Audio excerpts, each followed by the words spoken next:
The Sweet Sound of Success show is sponsored by Powered Partners. Are you an entrepreneur looking for support for your business, solid advice, or inspiration to keep going? Then Power Partners is for you. It's a business school for entrepreneurs with live online weekly sessions and an online academy, along with an interactive community of business leaders led by the world-renowned life and business strategist Bert Oliva. See if you qualify at meetpowerpartners.com. And brought to you by Success Strategists, simple strategies that work to develop your business with flow and ease using proven strategies and the right tactics. This is the Sweet Sound of Success with Sue Wilhite, Success Attraction Expert. Janelle Anderson is the confidence guru for women entrepreneurs, helping them speak with confidence so they can be known as the go-to expert in their field. Her business, Emerging Life Coaching, offers one-on-one coaching, online courses, and group masterminds. Janelle shares her personal story of triumph over trauma in her new book, Take Center Stage, Be the Star of Your Own Story, released in January of 2022. She also hosts the Women Emerging Fearlessly podcast. Welcome, Janelle Anderson. Thank you for being on my show. Thank you for having me. I'm so excited to be here. Oh, yeah. I have been looking forward to this because confidence is a huge thing for women in particular, and pretty much everybody these days. Yeah, definitely. and anybody who talks about trauma to triumph, they've got a hero's journey. Yes, definitely. So for those of my audience who haven't encountered the hero's journey before and don't know anything about Joseph Campbell's work, which is stunning to me every time I think about it, but hey, not everybody had that life experience. Joseph Campbell was a mythologist, best job in the world, and he studied cultural stories all over the world. And he came up with a pattern that these stories seem to fall into. And there were 16 roughly pieces to this pattern. We're not doing all of them. We're only doing 5 of them that I felt were relevant to the entrepreneur's journey. And those 5 pieces are the ordinary beginning, the call to action, the big hairy monsters, and sometimes those big hairy monsters and the call to action end up kind of blending into each other, and sometimes they happen afterwards. And then there's the allies, the guides, the coaches, the folks that help the entrepreneur get going, stay going, get through those big hairy monsters. And then there's the piece that is always fascinating to me because there's such a variation in it. And the deal is that entrepreneurs, once we've accepted that first dollar or yen or peso or whatever it is for our services, for our goods, first time you sell something, it changes you. You're different. And not everybody in your surroundings has had that experience or know anything about it or know why you would want it. And so the most frequent form of the journey home in the entrepreneur's world looks like, when are you going to get a real job? Which my answer is usually, is CEO not a good enough job? Right. Right.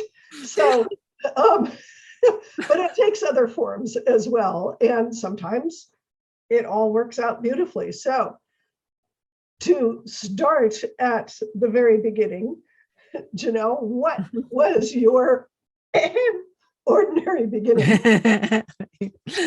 of my entrepreneurial journey? Yes. Okay. Yes. So it is kind of ordinary or common. I was a teacher for many years. And then my husband and I went into business. We opened a brick and mortar family fun center, roller skating and all of that. It was my first foray into business ownership and managing employees. It was really quite the learning curve. But then we did a coffee shop, and then we went back to work because the economy during that was 08 to, well, the skate center was like 04 to 08. And then we tried the coffee shop. And then we went back to work. And so by the time I was thinking about starting my own business, I was late 50s. And that's really pretty common, and you start thinking, well, gosh, my life has gone by pretty quick, half a century. And what am I doing? Am I enjoying my life? Am I doing what I'm passionate about? Is this, what I want to do until I retire? And then do I just want to retire? And for me, it was like, no, I want to do something exciting. I want to do something fulfilling. I want to make a difference. I want to use my gifts. I am not done yet. I'm not ready to sit on the rocking chair and knit. And some people, that's what they want, and that's cool. But I knew that was not for me. And what I was doing as an administrative assistant, office manager, it was not floating my boat. It was not exciting to me. And I had actually gotten bored pretty quickly with that job, and it drained my energy. So that was my ordinary beginning. I started looking for, what would I want to do? What are all the options out there? And I knew I wanted to start some kind of business so that by the time I was 65, I'd already have it going, and it would be like my thing until I can't do it anymore. And I knew it would take time. And so I searched for a few years. I actually looked at a lot of different things I could do. And I ended up going to one job I had. I was during two different jobs. And so the second job, as an office manager, they gave everyone the Strengths Finder assessment. Yeah. And I love assessments. I love figuring out what makes people tick. I'd always loved that. So I took it, and someone coached me, and I was like, this is so cool. So as a part of being a manager at this university, I could take some courses on how to coach other people around the Strengths Finder. And so I had under me a team of receptionists that were my direct reports. So I learned how to coach them around this assessment. And I was just, like over the moon, like, this is the best thing ever. And I tried to find everyone I could, my family, my friends. I would just tell everyone, go take the Strengths Finder, and then we can have a talk. So I realized how lit up I was and how exciting it was to me. And I thought, maybe that's what I should do, is become a coach. But is that a thing? Can I make money doing that? Is that really something you could actually build a business around? I had never really encountered coaches, So I did a whole bunch of research on that and discovered it was actually a thing, and it was a growing business, and found a school and jumped into my training and haven't looked back. So it's been almost 8 years now. Good for you. Yeah. I love that version of the Yeah. very beginning. Yeah. And I was older. I was 61 by the time I actually started the school and started my business at the same time. Nice. Good for you. Yeah. There is no age limit. No. There really isn't. When you have your own business, nobody gives you the gold watch and pushes you out the door. That's right. It's all on you. or alternatively, which is happening more and more because of ageism, is nobody pushes you out the door. Yes, that's true. That is true. Yes. Gold watch. Yes, that's true. Yeah. Yeah. So what were some of the big hairy monsters that you got to play with? Well, one of them was what I would, the typical imposter syndrome. Can I really do this? Do I have what it takes? I don't know. Maybe I'm too old. Maybe I should just, why should I go take out a loan and go to school and start a business at 61? I mean, I must be crazy thinking that way. What if I don't make it? I don't know if I have what it takes to actually market myself and do the business side. I knew I could be a good coach, but the business side really scared me. And the thought of, what if I don't make it and I don't make the money back, and I owe all this money because I had to take out a loan to go to the training because it was expensive. Right. So those were the hairy monsters. And I went back and forth with it for a while. I talked to several coaches, and one of them said, well, I don't know any coaches that do this full time. It's kind of more of a part-time thing. Uh-oh. And I was like, huh, okay. Well, that was encouraging. Yeah. Then I talked to my husband, and he's like, well, I don't know, because he didn't really know much about it. I don't know, but if that's what you really want to do, I'll back you up and we could try it, So I finally was just like, this is something I really want to do. It is like so I'm so fired up about it that I have to try. Yes. Because I had been playing small my whole life. I had not gone after things. I had not gone for that higher degree. I had not tried to, to take my career to a higher level or make more money. I always had this story in my mind that I didn't deserve it. I wasn't good enough. I wasn't smart enough. All that was going on for years and years because of my trauma from earlier that I never dealt with. And I didn't realize that it was impacting me until this period of time where I'm like really searching things out. And I started asking myself, why am I not going for stuff? Why am I feeling this timidity and, shrinking back? Like I can't do this. And, again, life is going by really fast. And I think that's what really ignited me was because, if I don't do it now, when will I? Right. So those were the hairy monsters, but I overcame them. Yes, absolutely. Well, I call it dancing with them because, it sometimes they're there, like you said, to really ignite you, right? True. The hairy monsters are there to get your nose up against what you're really for. That's and get you going, get you beyond all of those not useful questions. True. Yes, that is true. It can definitely spur you to kind of like take them, by the neck and say, okay, Yeah, I am going to do it anyway. make it happen. Yeah. So who were some of your allies and guides? And I'm assuming that as a coach, you had coaches. Yes, of course. Yes. Well, my husband was a big ally, even though, it was kind of new territory. And, we were taking this chance of me letting go of a, fairly decent salary and benefits and all of that. But he believed in me and he supported me and cheered me on, and my daughter as well. Go for it, Mom. And then, of course, when I got into the coach training, all these coaches, the mentor coaches, our peer coaches, our instructors, everything about that school was just, you were surrounded with support and allies and help. And it was about an 8-month program. So we were really immersed in this atmosphere.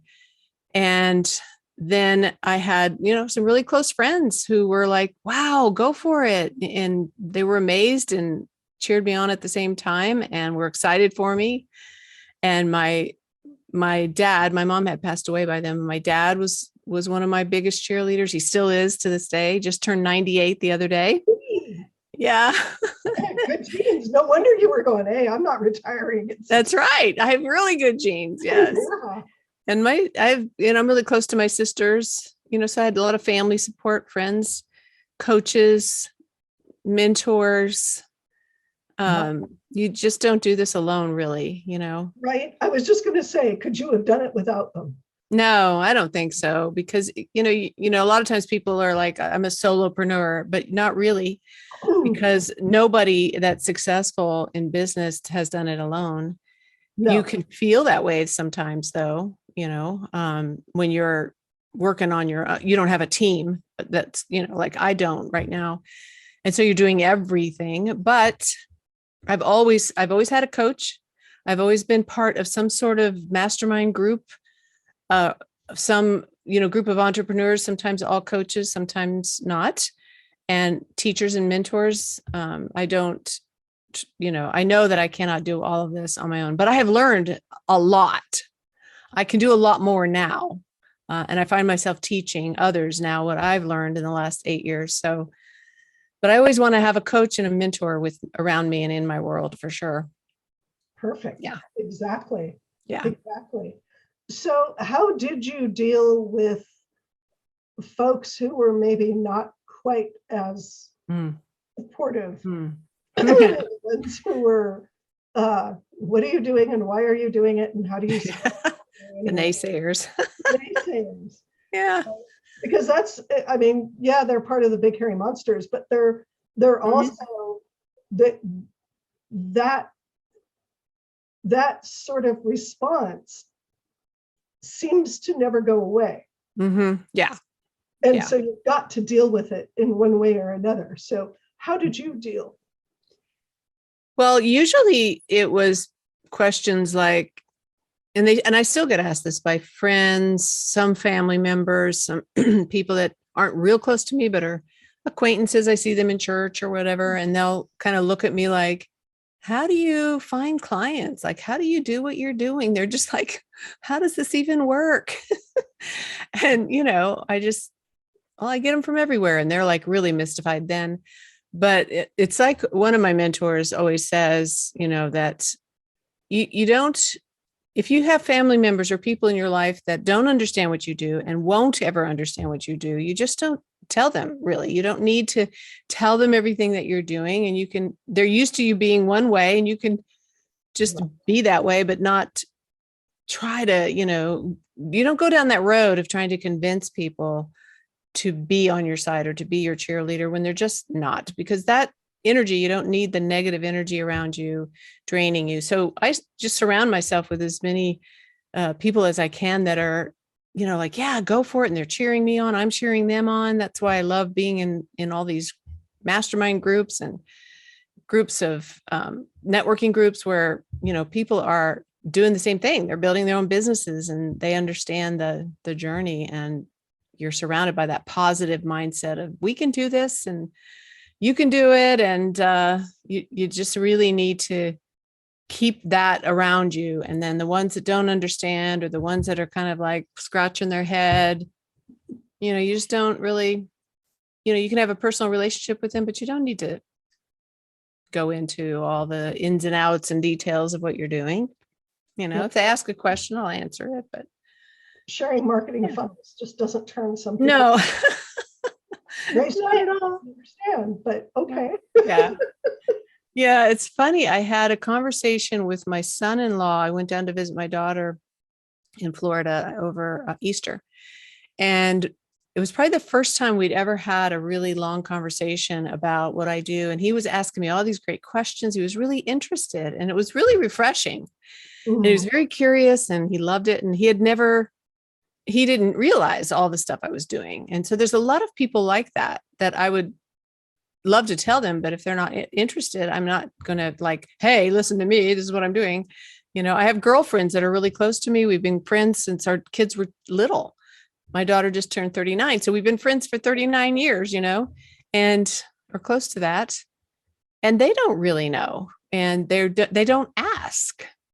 So when I'm out with them, we're just in our normal friendship and just chit-chatting about family and whatnot, but they never ask me, which is kind of like strange. You'd think they'd be curious. And I just wrote a book. And the last time we met, I said, have you guys read my book? And they were like, no. And I'm like, okay. Right. Okay. One of them after that conversation actually did buy the book. And so, but I just thought it was odd. And I was like, I could really be hurt by that.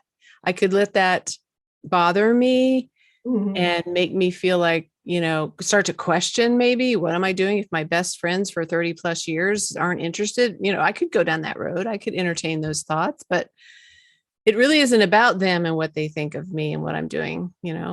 I'm the one doing it. It's like one of my mentors always says, when people ask you, like, who do you think you are to write a book, or who do you think you are to run a business? You can just say, well, I'm the one doing it. So, right. Exactly. Yeah. Exactly. Yeah. And it's okay. Oh, go ahead. I was just going to say, it's okay. If that's not part of their world, or, they can't comprehend it, or for whatever reason, they're not interested, it's fine. It's not going to stop me. Yeah. Yeah. Yeah. So I understand that you have a gift for those who are interested and Yes. who do want something. Yes, I do. 5 keys to transform self-doubt into fearless confidence. And it's sort of a preview of my book. So it sort of talks about some of the same ideas. And my book covers this process of stepping out onto center stage of your life and being the star of your own story. And so this gives some some exercises you can do. And there's 5 different keys to start, really changing all the self-doubt stories you're telling yourself and change it into being fearlessly confident. It's really all about how you see yourself and what you tell yourself. And there are some pretty practical things in there. So I think it's something that people can really use and apply right away. That sounds wonderful. As far as I'm concerned, it's everybody needs that sort of thing. Transform that self-doubt into confidence. Yes. Yes. Absolutely. Confidence is so important. It's a superpower. When you're confident, yeah, So you can do so much. Links below, and Okay. also in the afterward and in the show notes and everywhere that you can see it, we'll have the links for that. Do go pick that up, because I guarantee if you're a human being, you've got self-doubts. And so you can always transform something into confidence and getting your story out there so that you can be more of who you really are and get that out into the world. And you may not become an entrepreneur, or you may already be an entrepreneur, and this will just help you get even better. Yes, absolutely. Yes. Yeah. So thank you so much, Janelle, for being on my show. This has been so much fun. I love your story. I love your inspiration. Thank you. Hey, we could do this for another 30 years. Let's just do it. Yeah, let's just do it. Let's have fun, enjoy life, Yes, and get over that ageism stuff. Yes, you're never too old. It's never too late. Just do it. Just do it. Yes. And thank you to my listeners and audience on The Sweet Sound of Success.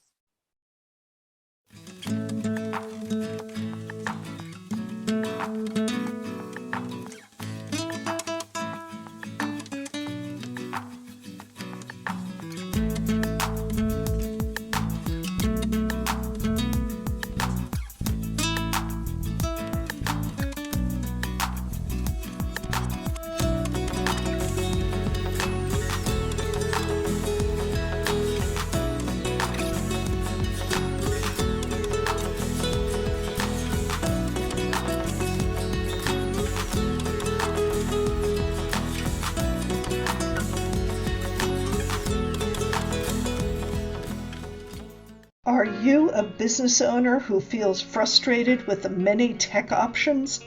Do you know how to use social media, websites, and digital business cards effectively? Millions of people just like you are searching for these answers and don't know where to turn for support. Hi, I'm Sue Wilhite, and for over 25 years, I've helped business owners just like you to discover what really works for their business, to get rid of useless tech that's draining their money, and to increase their bottom line. Schedule a free Zoom session with me at the link you see on the screen, and I'll review your business systems and suggest ways to make an immediate difference. The session is completely free, and you have no obligation whatsoever. Schedule your session now. It can change your life forever.